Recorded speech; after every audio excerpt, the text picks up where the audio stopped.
प्रदेश में कोरोना के कहर के चलते 16 मई तक कोरोना कर्फ्यू लगाया गया है। जिला शिमला प्रशासन ने आवश्यक वस्तुओं की दुकानों को खोलने का समय शाम 6 बजे तक रखा है, जिसका शिमला व्यापार मंडल ने विरोध किया है। व्यापारियों का दुकानों को ज्यादा समय तक खुला रखना कोरोना को बढ़ावा देना बताया है।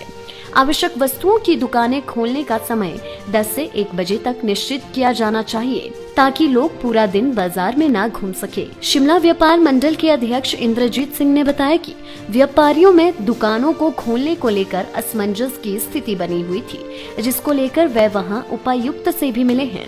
उन्होंने कहा कि शिमला में दुकानों को अधिक समय के लिए नहीं खोलना चाहिए, दुकानों को 10 से 1 बजे तक खोला जाना चाहिए। साथ ही में उनका कहना था कि जिन व्यापारियों की दुकानें बंद है उन्हें राहत दी जानी चाहिए।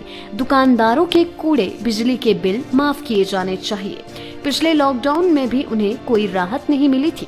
दुकानों पर काम करने वाले स्टाफ की 50% सैलरी सरकार को वहन करनी चाहिए, ताकि उन्हें किसी प्रकार की मुश्किलों का सामना न करना पड़े।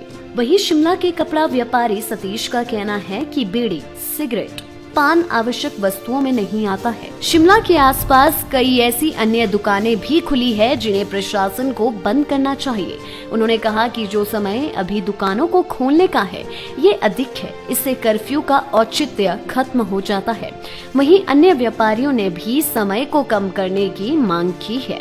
ये जो लॉकडाउन को लेके नोटिफिकेशन हुई थी, इसको लेके अधिकतर व्यापारियों में क्लैरिटी नहीं थी, तो इसको लेके हम कल उपायुक्त महोदय से मिले थे और इसमें कई बातें ऐसी हैं जो हमें मतलब हमारे को लगता था कि उसमें और चेंजेस होने चाहिए। जैसे कि टाइमिंग को लेके अब इन्होंने किराना शॉप, सब्जी शॉप जो है ये शाम को 6 बजे तक खोल के रखी है, तो जो कि जिसका कोई औचित्य नहीं है। अननेसेसरी लोग बाज़ारों में देर समय तक घूमते रहेंगे। हम चाहते थे कि जो डेली नीड्स या इस तरह की शॉप्स भी थी उनका भी एक टाइमिंग होनी चाहिए, वो 1 बजे तक होना चाहिए, क्योंकि अगर लॉकडाउन है तो कंप्लीट लॉकडाउन होना चाहिए। इसके अलावा इन्होंने ऑनलाइन जैसे ई कॉमर्स जो कंपनीज़ हैं, फ्लिपकार्ट, अमेजोन, उनके जो ऑफिसेज खुले रखे हैं और उनके जो डिलीवरी बॉयज़ हैं घरों में डिलीवरी कर रहे हैं। एक तरफ तो हम पहले ही अपनी आर्थिकी से जूझ रहे हैं, हमारा व्यापार, ऑफलाइन व्यापार इन्होंने सारा बंद करा दिया और ऑनलाइन व्यापार शुरू कर दिया, और उनके भी लोग हर घर में घूम रहे हैं। और शिमला में आज जो स्थिति है, हर घर में कोई ना कोई संक्रमित व्यक्ति है, तो एक घर से दूसरे घर वो डिलीवरी करने जा रहे हैं और वो संक्रमण फैलने का भी एक कारण हो सकता है। तो हमने उपायुक्त महोदय को बोला कि ये जो है ऑनलाइन भी बंद होना चाहिए जब तक हमारा ऑफलाइन बिजनेस नहीं खुलता। ये एक था। तो उन्होंने कहा कि वो माननीय मुख्यमंत्री तक हमारी बात पहुंचाएंगे, और उन्होंने कहा कि अगर आपको भी मौका मिलता तो आप भी मुख्यमंत्री से स्वयं भी मिल लें। लगभग पिछले 2 साल से अपनी आर्थिकी को लेकर काफ़ी जूझ रहा है। पहले भी जब लॉकडाउन हुआ हमें किसी तरह की सरकार से कोई हेल्प नहीं मिली, चाहे वो हमारे बिजली के बिल थे, पानी के बिल थे, कूड़े के बिल थे, हमें बंद दुकानों पर भी देने पड़े। हर दुकान के ऊपर 3 से 4 एम्प्लॉयड हैं जिनकी सैलरी हमें देनी पड़ती है, और बेचारे वो हमारे पे ही डिपेंडेंट हैं, उनका भी परिवार है, उनके भी बच्चे हैं। डेफिनेटली हमें जैसे बैंक की लिमिट्स हैं, क्योंकि हर आदमी की जो व्यापारी जितना भी बड़ा व्यापार है वो बैंक के पैसे से कर रहा है, बैंक की लिमिट्स हैं।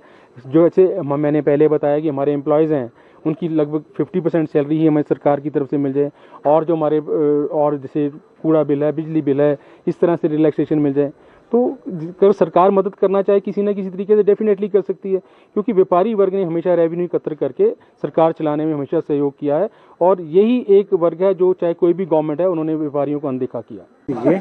मेरा नाम सतीश कुमार है, मैं कपड़े का व्यापारी हूँ। लोअर बाजार में मेरी दुकान है।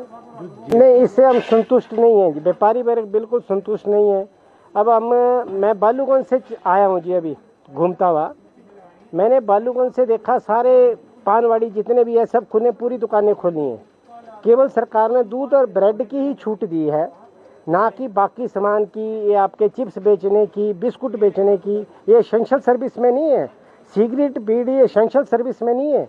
आप वो भी सब कुछ बेच रहे हैं ये लोग। और कपड़ा व्यापारी, जूता व्यापारी, ये सब बेचारे बंद करके घरों में बैठे हैं। इतने गवर्नमेंट को टैक्स भी हम लोग दे रहे हैं, उसके बाद भी हम लोग रोड पर घूम रहे हैं, घरों पे कैद हैं हम।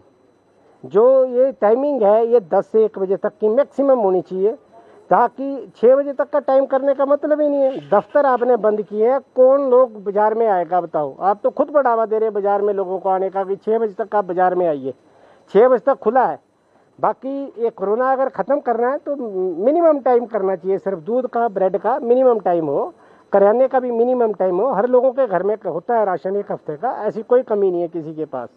मैं तो सरकार से और आपके माध्यम से यही कहूँगा कि मिनिमम टाइम किया जाए और लोगों की आवाजाही पर बंद किया जाए, तब कोरोना रुकेगा, अदरवाइज ये नहीं रुकेगा। कोई बंद करने का औचित्य नहीं है। दिया गया है, बहुत ज़्यादा दिया गया है। इससे जो लॉकडाउन का जो मकसद है वही हल भी नहीं होता और समाधान भी नहीं निकलता है।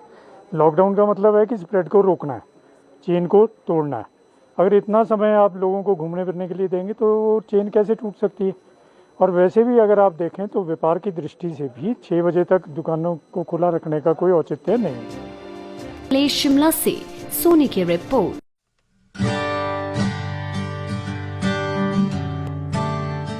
हाथों पर होते हैं ऐसे कई बैक्टीरिया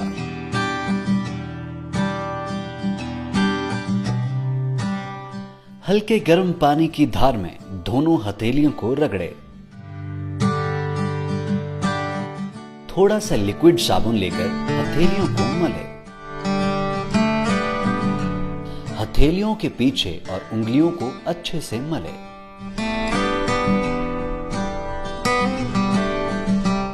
दोनों हथेलियों की उंगलियों को आपस में इंटरलॉक करके अच्छे से रगड़ें। अंगूठे के आसपास और उंगलियों को अच्छे से मले। नाखूनों को अच्छे से मलकर धोएं।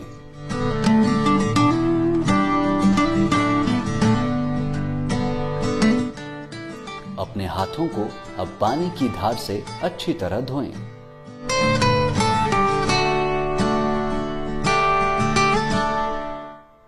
हाथों को अच्छी तरह से पोंछकर सुखा लें और नल को भी साफ कर दें।